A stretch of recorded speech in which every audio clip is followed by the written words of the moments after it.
Stage पे Congress party के वरिष्ठ नेता, भाई और बहनों, कांग्रेस के हमारे बब्बर शेर कार्यकर्ता, प्रेस के हमारे मित्रों, कहना पड़ता है प्रेस के मित्रों, आजकल हैं ये किसी और के मित्र, मोदी जी के मित्र। 24 घंटा नरेंद्र मोदी की का वीडियो दिखेगा और ऐसा लगता है कि आजकल के पत्रकार जो एंकर्स हैं, सवाल पूछते हैं, लगता है कि ये बीजेपी के मतलब या तो कार्यकर्ता है या इनके पेरोल पे है। देखिए, लड़ाई संविधान को बचाने की है। एक तरफ Congress party, India alliance constitution को, संविधान को, लोकतंत्र को बचाने में लगी है। दूसरी तरफ नरेंद्र मोदी जी, आरएसएस इस किताब को खत्म करना चाहते हैं। जो ये अंबेडकर जी की देन है, जिसमें फूले जी की सोच है, महात्मा गांधी जी, जवाहरलाल नेहरू जी, जिन्होंने मिलकर हिंदुस्तान की जनता के साथ सालों लड़ाई कर कर ये इस देश को दिया, इसको नरेंद्र मोदी, बीजेपी बदलना चाहते हैं, खत्म करना चाहते हैं। इसी से हिंदुस्तान के गरीब लोगों को, किसानों को, पिछड़ों को, दलितों, आदिवासियों को, माइनॉरिटीज को, गरीब जनरल कास्ट को अधिकार मिलता है। इसके बिना आप कहीं के नहीं रहोगे। जो भी आपके पास है सारा उन्हीं 22-25 लोगों के हाथ में चला जाएगा। मनरेगा बना, भोजन का अधिकार, जमीन अधिग्रहण बिल, हरी क्रांति, सफेद क्रांति, बैंक नेशनलाइजेशन, ये सारे के सारे काम इस किताब ने आपको दिए हैं। और मैं आपको बता रहा हूं, जिस दिन ये गायब हो गई, जिस दिन बीजेपी ने सचमुच में इसको खत्म कर दिया, तो आप हिंदुस्तान को नहीं पहचान पाओगे। यह है लड़ाई। और मैं देश से कहना चाहता हूं कि जो अंबेडकर जी ने हमें दिया, महात्मा गांधी जी ने दिया, उसको हम कभी खत्म नहीं होने देंगे। सवाल नहीं उठता।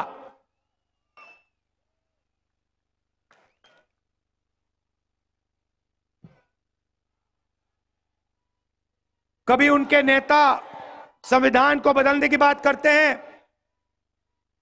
कभी कहते हैं कि आरक्षण खत्म कर देंगे। मोदी जी बस एक सवाल का जवाब दे दें।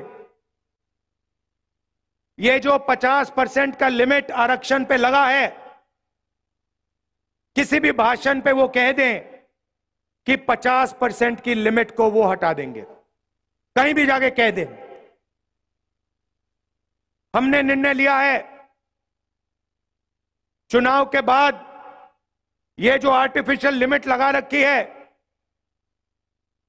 जिससे करोड़ों लोगों को नुकसान हो रहा है, 50% रिजर्वेशन की लिमिट को हम तोड़ के हटा देंगे, बाहर फेंक देंगे इसको।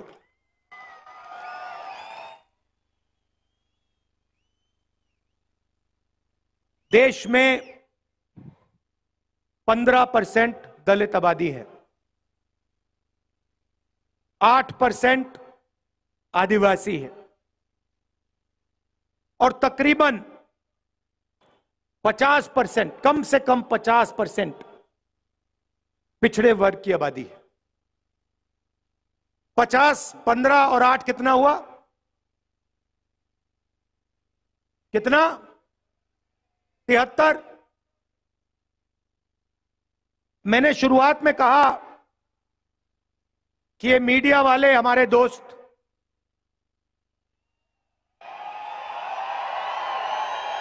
जनता सब जानती है। अब भाई इनकी गलती नहीं है, ये इन पे लगाम लगा रखी है, ऊपर से अदानी जी ने बांध रखा है, खोलते नहीं है। इनकी गलती नहीं है, इनका कुछ लेना देना नहीं है। देखो ये मुस्कुरा रहे हैं, कह रहे हैं हाँ भाई हमें तो सैलरी चाहिए, बच्चों को देखभाल करना है, बच्चों का देखभाल करना है, हमारी गलती नहीं है। मगर आपकी जिम्मेदारी बनती है, उस जिम्मेदारी को आप पूरा नहीं कर रहे हो। मगर पिछड़े दलित आदिवासियों की 73% आबादी है। ये बड़े बड़े मीडिया की कंपनी की लिस्ट निकालिए, उनके नाम देखिए, मालिकों के नाम देखिए, बड़े बड़े एंकर्स के नाम देखिए, बड़े बड़े पत्रकारों के नाम देखिए, आपको एक पिछड़ा नहीं दिखाई देगा, एक दलित नहीं दिखाई देगा, एक आदिवासी नहीं दिखाई देगा, एक गरीब कास्ट का जनरल, एक जनरल कास्ट का गरीब नहीं दिखाई देगा। इसीलिए ये कभी किसानों की बात नहीं करते, मजदूरों की बात नहीं करते, बेरोजगारी भागीदारी की बात नहीं करते। ये अंबानी जी की शादी दिखाते हैं आप लोगों को, उसमें आपको दिखाते हैं देखो देखो, किसी ने 10 करोड़ की घड़ी पहन रखी है, किसी ने 2 करोड़ का ड्रेस पहन रखा है, वो दिखाते हैं। मगर किसान भूखा मर रहा है, खेतों में पानी नहीं है, महंगाई बढ़ती जा रही है, इन बातों के बारे में ये कभी नहीं बताएंगे। ये आपके हैं ही नहीं, ये आपके हैं ही नहीं, ये अदानी के हैं। जो हिंदुस्तान के 22 सबसे अमीर लोग कहते हैं वो ये करते हैं। मुंबई का एयरपोर्ट उठा ले गए, सीबीआई ईडी का दबाव लगाया, अदानी जी को पकड़ा दिया, मीडिया ने कुछ नहीं कहा। Ports, airport, infrastructure, defence industry सारे की सारी उठा के ले गए, मीडिया कुछ नहीं कहती। मगर इनकी जिम्मेदारी बनती है। भ्रष्टाचार होता है, इलेक्टोरल बॉन्ड्स का हजारों करोड़ रुपए का भ्रष्टाचार होता है, हफ्तेबाजी होती है आंखों के सामने, मीडिया वाले एक शब्द नहीं बोलते। उधर सुप्रीम कोर्ट कहता है कि इलेक्टोरल बॉन्ड स्कीम इलीगल है, भ्रष्टाचार हुआ है इसमें, बंद कर दो इसको। आप जानते हो इलेक्टोरल बॉन्ड स्कीम में क्या हो रहा था? हमने तारीखें मांगी, ये तारीख नहीं दे रहे थे। मोदी जी कहते हैं राजनीति को मैं साफ कर रहा हूं। अगर आप राजनीति को साफ कर रहे हैं तो सारे के सारे डोनर्स के नाम आपने छुपा के क्यों रखे हुए हैं? जब डोनर के नाम सामने आते हैं तो पता लगता है। एक दिन एक कंपनी को कॉन्ट्रैक्ट मिलता है हजारों करोड़ रुपए का, उसके एकदम बाद वो कंपनी बीजेपी को पैसा देती है। किसी और कंपनी पर सीबीआई केस खोलती है, वो कंपनी बीजेपी को हजारों करोड़ रुपए देती है, केस बंद हो जाता है। देश के सामने नरेंद्र मोदी भ्रष्टाचार कर रहे हैं, मीडिया कुछ नहीं कहती, आप कहे ही नहीं। फिर 200 सबसे बड़ी कंपनियों की लिस्ट निकालिए, उनके नाम निकालिए, उनके बड़े सीनियर मैनेजमेंट में जो लोग हैं उनके नाम निकालिए, आपको एक पिछड़ा, एक दलित, एक आदिवासी, एक गरीब जनरल कास्ट का नहीं मिलेगा। 22 लोगों को नरेंद्र मोदी जी ने 16 लाख करोड़ रुपए कर्जा माफ करके दिया है। आप शेम कह रहे हो, मगर 16 लाख करोड़ रुपए कितना होता है जानते हो? आम आदमी नहीं समझ सकता, आप और हम नहीं समझ सकते 16 लाख करोड़ रुपया क्या होता है। मैं आपको बताता हूं। अगर हमने किसानों का कर्जा माफ किया था जब यूपीए की सरकार थी, अगर आप किसानों का कर्जा माफ 24 बार 24 साल के लिए हर साल कर्जा माफ करोगे, उतना पैसा नरेंद्र मोदी ने 22 लोगों को दिया है। 24 साल का मनरेगा का पैसा, 24 बार किसान का कर्जा माफ करो, उतना पैसा दे दिया इसने। हालात यह है कि 22 लोगों के पास उतना धन है जितना 70 करोड़ लोगों के पास है। 1% हिंदुस्तान के हाथ में 40% हिंदुस्तान का धन है। और किसी भी संस्था में आप देख लो, सरकार में देख लो, कॉर्पोरेट इंडिया में देख लो, मीडिया में देख लो, प्राइवेट अस्पतालों में देख लो, प्राइवेट कॉलेजेस यूनिवर्सिटी में देख लो, आपको एक पिछड़ा नहीं मिलेगा, एक दलित नहीं मिलेगा, एक आदिवासी नहीं मिलेगा। 90% आबादी है आपकी कोई भागीदारी है ही नहीं। पिछड़ों की बात करनी है, दलित आदिवासियों की बात करनी है, ढूंढना है उनको, मजदूरों की लिस्ट में जाके देखो उनको, जो मनरेगा करते हैं वहां जाके देखो, कॉन्ट्रैक्ट लेबर का काम करते हैं वहां जाके देखो। 90% हिंदुस्तान या मनरेगा कर रहा है, या कॉन्ट्रैक्ट लेबर कर रहा है, या कहीं सड़क पे मजदूरी कर रहा है। और हिंदुस्तान की पावर स्ट्रक्चर में है ही नहीं, कहीं नहीं है। 650 हाईकोर्ट के जज हैं, आपकी आबादी 73% है, 650 में 100 भी नहीं है आप। 90 लोग हिंदुस्तान की सरकार को चलाते हैं, 90 आईएएस अफसर हैं, बजट को वो बांटते हैं। महाराष्ट्र को कितना पैसा मिलेगा, कर्नाटक कितना जाएगा, सड़कों में कितना जाएगा, डिफेंस में कितना जाएगा, शिक्षा स्वास्थ्य में कितना जाएगा, वो 90 लोग डिसाइड करते हैं। उनकी लिस्ट निकाली मैंने। चलो देखते हैं पिछड़े कितने हैं, दलित कितने हैं, आदिवासी कितने हैं। 90 में से 3 ओबीसी हैं, 3 दलित हैं, 1 आदिवासी है, और बैक ऑफिस में बैठा रखे हैं। आप ये मत सोचिए कि फाइनेंस मिनिस्ट्री में है, डिफेंस मिनिस्ट्री में है, बड़ी मिनिस्ट्री में नहीं, नहीं नहीं नहीं नहीं नहीं नहीं नहीं। 7 लोग हैं, 73% आपकी आबादी, 7 लोग हैं 90 में से, पीछे बैठा रखे हैं। चू नहीं कर सकते वो। और अगर 100 रुपए खर्च होता है बजट में, तो 6 रुपए 10 पैसे का निर्णय ये 7 अफसर लेते हैं, और कभी भी इनका वीटो लग सकता है। और यही हालत हर सरकार में है। महाराष्ट्र की सरकार में भी यही है, उत्तर प्रदेश की सरकार में भी यही है, दिल्ली की सरकार में भी यही है। तो 90% के पास यहां कुछ है ही नहीं, ये सच्चाई है। इसीलिए हमने मैनिफेस्टो में साफ लिखा है, हमारी सरकार आएगी तो हम जाति जनगणना कराएंगे, इकोनॉमिक सर्वे कराएंगे, और हिंदुस्तान के हर संस्था का सर्वे कराएंगे। मतलब यह पता लगाएंगे कि प्रेस में, मीडिया में पिछड़े वर्ग के कितने लोग हैं, हिंदुस्तान की कॉर्पोरेट इंडिया में पिछड़े वर्ग के दलित आदिवासी कितने हैं, प्राइवेट अस्पतालों में, डॉक्टरों में कितने हैं, कॉलेज यूनिवर्सिटी में कितने हैं। इससे दूध का दूध पानी का पानी हो जाएगा। हिंदुस्तान की जनता को पता लग जाएगा हमारी कितनी भागीदारी है। यह भाइयों और बहनों क्रांतिकारी कदम है। इससे क्रांतिकारी कदम हिंदुस्तान में नहीं हो सकता। ये जिस दिन जाति जनगणना हो जाएगा, उस दिन देश की जनता को हिंदुस्तान की सच्चाई मालूम हो जाएगी।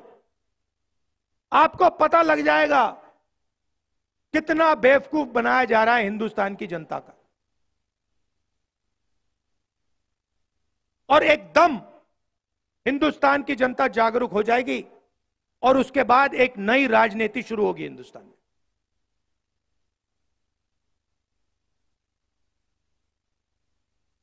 नरेंद्र मोदी, जिस दिन मैंने ये जाति जनगणना की बात की, उससे पहले रोज नरेंद्र मोदी जी कहते मैं ओबीसी हूं,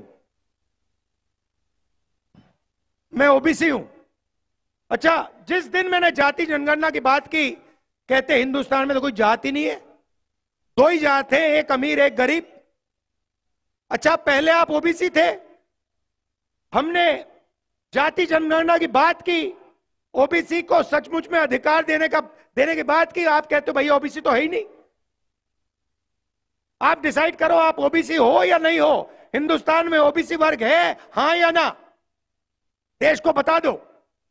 मगर हमने डिसीजन ले लिया है, जाति जनगणना होगा, 50% का ये जो बैरियर बना रखा है इसको तोड़ फोड़ के हम परे कर देंगे।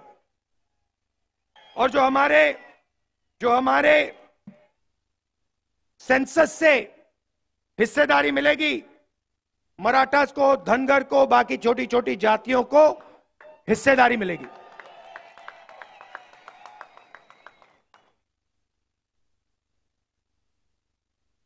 अब सवाल उठता है, नरेंद्र मोदी जी ने पिछले 10 साल 22 लोगों को फायदा पहुंचाया है। जो भी था, जो भी देना था, 22 लोगों को उन्होंने दिया। अभी मैं एयरपोर्ट पे, ये लखनऊ से आया, लखनऊ एयरपोर्ट, उधर अदानी जी का बड़ा वहां पे साइन था। लखनऊ एयरपोर्ट पकड़ा दिया उनको, मुंबई एयरपोर्ट पकड़ा दिया, सारे के सारे एयरपोर्ट पकड़ा दिए। पहले पब्लिक सेक्टर में 90% को रास्ता मिलता था, आरक्षण था, पब्लिक सेक्टर को पूरे प्राइवेटाइज कर दिया। रेलवे में आपको नौकरी मिलती थी, उसको प्राइवेटाइज करने में लगे हुए हैं। ये बुलेट ट्रेन का बहाना है इनका, प्राइवेटाइज करने का बहाना है ये। तो जहां भी आप देखो, जो आपके रास्ते थे वो सब बंद कर दिए। पहले आप सेना में जाते थे, पेंशन मिलती थी, अगर कुछ होता था शहीद का दर्जा मिलता था, कैंटीन मिलती थी, उसको भी खत्म कर दिया। नरेंद्र मोदी नई योजना लाए, अग्निवीर योजना, 2 तरीके के शहीद बना दिए, एक नॉर्मल सोल्जर जिसको पेंशन मिलता है, दूसरा अग्निवीर। अगर वो शहीद होगा, उसको ना शहीद का दर्जा मिलेगा, ना पेंशन मिलेगी, ना कॉम्पेंसेशन मिलने वाली। तो आपके सारे के सारे रास्ते इन्होंने बंद कर दिए। अब इंडिया की सरकार आएगी तो ये आपके जो रास्ते हैं ये फिर से खोलने पड़ेंगे, और हम इसको तेजी से, बिना झिझक, ये दरवाजे हम खोल देंगे एक के बाद एक। पहली बात आपको बता रहा हूं, अग्निवीर स्कीम को हम खत्म करके उठा के बाहर फेंक देंगे। दूसरी बात, ये जो इन्होंने गलत जीएसटी बना रखी है, ये जीएसटी जो छोटे दुकानदारों को, स्मॉल एंड मीडियम इंडस्ट्री को खत्म करने वाली जीएसटी है, अदानी वाली जीएसटी है, इसको हम बदल देंगे। 5 अलग अलग टैक्स नहीं होंगे, एक टैक्स होगा, कम से कम टैक्स होगा। पहली बार हिंदुस्तान की हिस्ट्री में किसानों को टैक्स दे रखा है, किसानों से टैक्स लेते हैं। तो हमने डिसाइड किया है कि जितना इन्होंने पैसा ना ये 22 लोगों को दिया है, उतना पैसा हम हिंदुस्तान के किसानों को, गरीबों को देने जा रहे हैं। और मैनिफेस्टो में मैंने बोला है, 3-4 हमने क्रांतिकारी काम, मतलब देश को हिलाने वाले, महाराष्ट्र को हिलाने वाले काम करे हैं।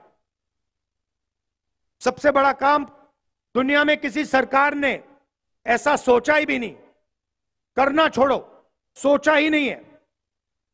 हिंदुस्तान के हर गरीब परिवार की हम लिस्ट बना रहे हैं। मोदी ने करोड़ों लोगों को गरीब बनाया ना, उन सारी की लिस्ट हम निकाल रहे हैं, सारे के सारे नाम।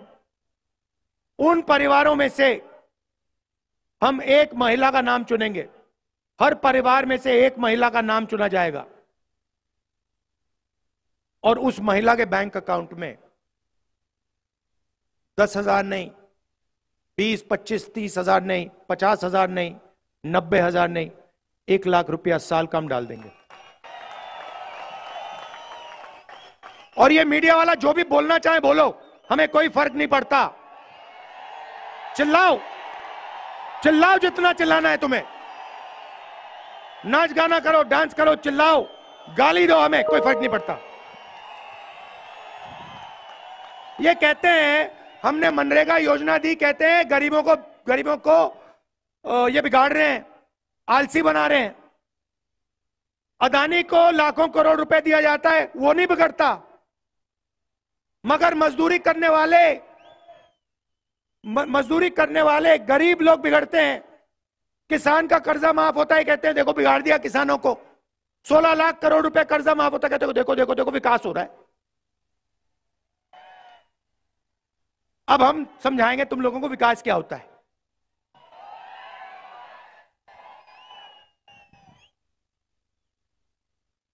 करोड़ों महिलाओं के बैंक अकाउंट में 1 लाख रुपया साल का, 8,500 रुपए महीने का, टकाटक टकाटक टकाटक टकाटक टकाटक, और वो कंप्यूटर से होगा, ऑटोमेटिक, और उस दिन तक होगा जब तक ये परिवार गरीबी रेखा के ऊपर नहीं होंगे। उससे पहले ब्रेक नहीं लगने वाली, एक्सेलेरेटर ही दबेगा। 1 लाख रुपए बैंक अकाउंट में। अब यहां पे बहुत सारे पुरुष कहेंगे देखो भैया आप महिलाओं को क्यों दे रहे हो, हमें चाहिए। आप कहोगे, मैं जानता हूं,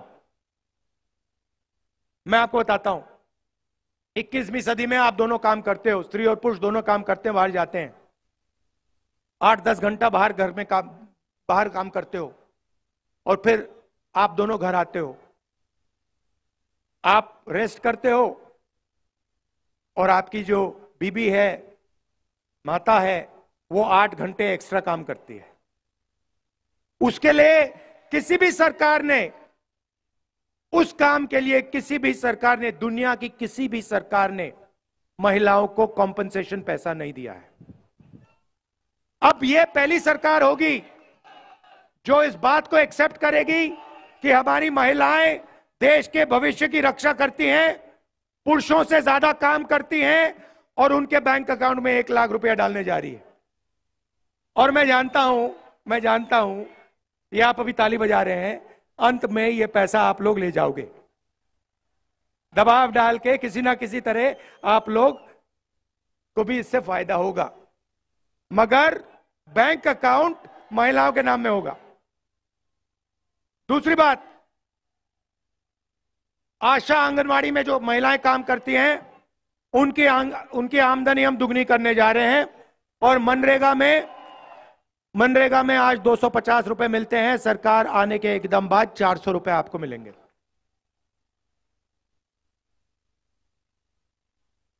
अब थोड़ी सी किसानों की बात करना चाहता हूं। नरेंद्र मोदी जी ने आप पर जीएसटी लगाई, जमीन अधिग्रहण बिल उन्होंने रद्द किया, आपके हक लिए, आपका कर्जा माफ नहीं किया, और आपको सही दाम नहीं देते हैं। जब भी आपको अपना माल खरीदना होता है, धान, शुगर केन, सोया, जो भी हो, जब भी आपको खरीदना होता है, नरेंद्र मोदी इंपोर्ट एक्सपोर्ट की पॉलिसी को घुमा देता है और आपको सही रेट नहीं मिलता। तो आपकी 2 ही मांगे हैं, मैं जानता हूं, लाखों किसानों से मैंने बात की है, आपकी दो मांगे हैं। पहला है कर्जा माफी, और दूसरा हमें सही दाम चाहिए। हमें फ्री में कुछ नहीं चाहिए, हमें कोई फ्री गिफ्ट नहीं चाहिए, हमें अपने काम के लिए, खून पसीने के लिए सही रेट चाहिए। ये 2 काम हम आपके लिए करने जा रहे हैं। किसान का कर्जा माफ हम करेंगे, मगर हम वहां नहीं रुकने वाले। देखो, अरबपतियों का एक बार कर्जा माफ नहीं होता, जब भी वो चाहते हैं नरेंद्र मोदी उनका कर्जा माफ करता है। इसीलिए हम एक कमीशन बनाएंगे, उसका नाम होगा किसान कर्जा माफी कमीशन। जब भी वो सरकार को कहेगा कि हिंदुस्तान के किसानों को कर्जा माफी की जरूरत है, उस दिन सरकार कर्जा माफी कर देगी। मैं आपको बता रहा हूं, वो 5% की, 2% की सरकार चला रहे हैं, हम 90% की सरकार चलाएंगे। और जितना उसने, नरेंद्र मोदी ने उनको दिया ना, उतना ही मैं उठा के किसान को, गरीब को, दलितों को, पिछड़ों को, आदिवासियों को देने जा रहा हूं। मुझे कोई फर्क नहीं पड़ता। और मेरे लिए पता है क्या है, जितना ये मीडिया वाले चिल्लाएंगे ना, उतना ही मुझे लगेगा ये बिल्कुल सही काम कर रहा हूं, और करो इसको।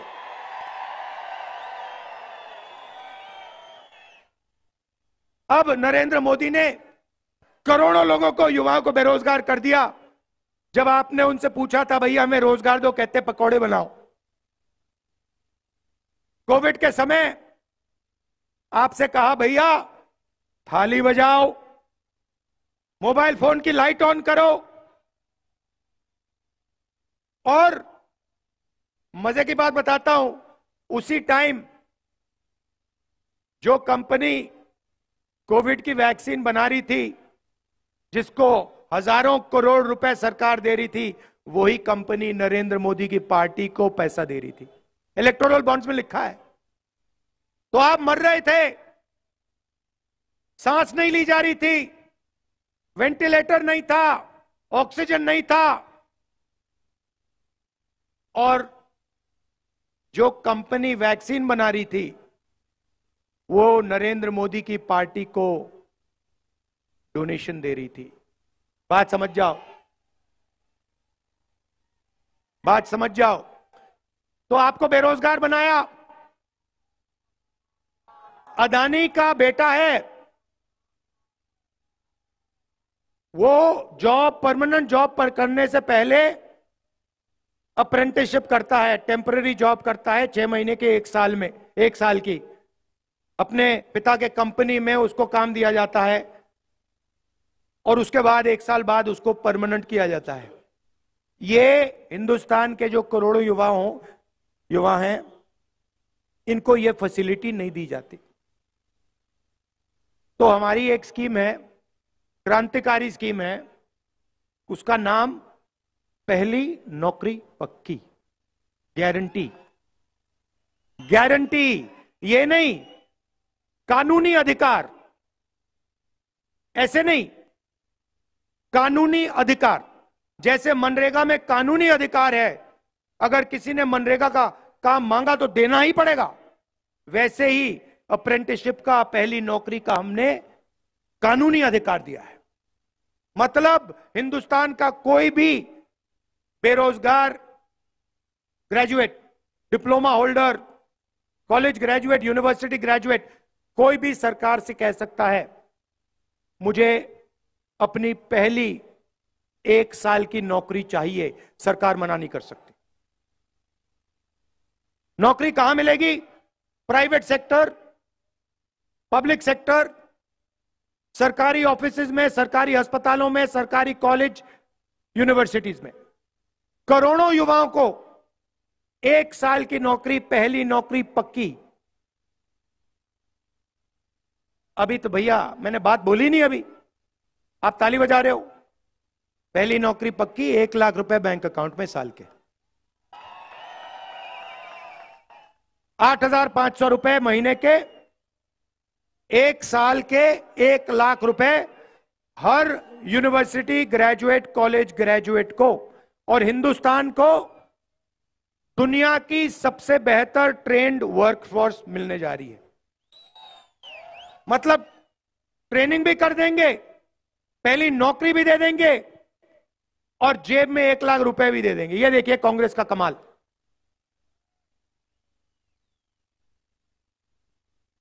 तो ये शुरुआत है भाई और बहनों। जाति जनगणना, महालक्ष्मी स्कीम, पहली नौकरी पक्की, किसानों का कर्जा माफ, गारंटीड कानूनी एमएसपी, मजदूरों को 400 रुपए, आशा आंगनवाड़ियों की आमदनी दुगनी। ये शुरुआत है, ये हम आपके लिए करने जा रहे हैं। अब नरेंद्र मोदी जी के भाषण देखिए। आप जानते हो कि कर्नाटक में रवन्ना नाम सुना है आपने? हाँ सुना। उसने 400 महिलाओं का बलात्कार किया है, रेप किया है। मोदी जी ने ऐसे स्टेज पे रवन्ना जी के लिए वोट मांगे हैं।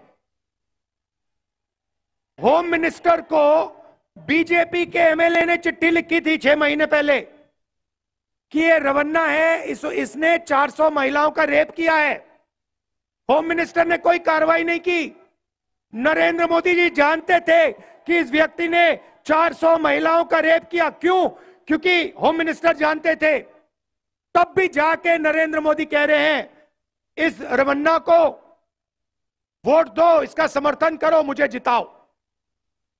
मैंने ये कर्नाटक में बोला, नेशनल मीडिया के एक अखबार ने यह बात नहीं लिखी, एक अखबार ने नहीं लिखी। वो अखबार में लिख रहे थे राहुल गांधी अमेठी और रायबरेली से चुनाव नहीं लड़ेगा। वो चल रही थी मीडिया इनकी। अब मैं रायबरेली से चुनाव लड़ रहा हूं, बिल्कुल चुप हो गए।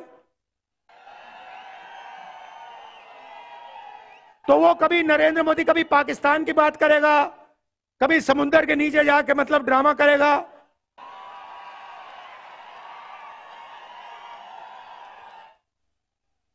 और मतलब आपने देखा, पता नहीं देखा, मतलब समुद्र के नीचे जाके बिल्कुल डरा हुआ था कि भैया कुछ हो ना जाए यहां पे। तो मजाक बना रखा है राजनीति का। और सीनियर नेता जो हैं, शरद पवार जी जैसे हैं, सीनियर नेता जो हैं, उनका अपमान कर रहे हैं, उनके बारे में उल्टी सीधी बात बोलते हैं। मतलब प्रधानमंत्री में थोड़ी तो मतलब लेवल होनी चाहिए।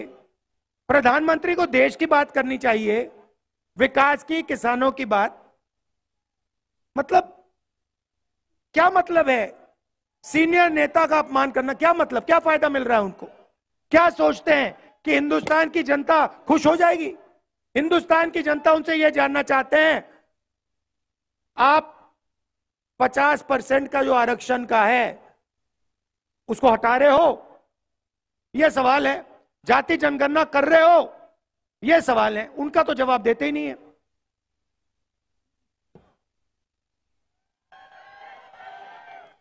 तो यह मैं आपसे कहना चाहता था। देखिए, जब मैं महाराष्ट्र में लैंड करता हूं ना, तो जैसे आज मैं लैंड किया यहां पे, मुझे लगता है कि यह कांग्रेसी स्टेट है।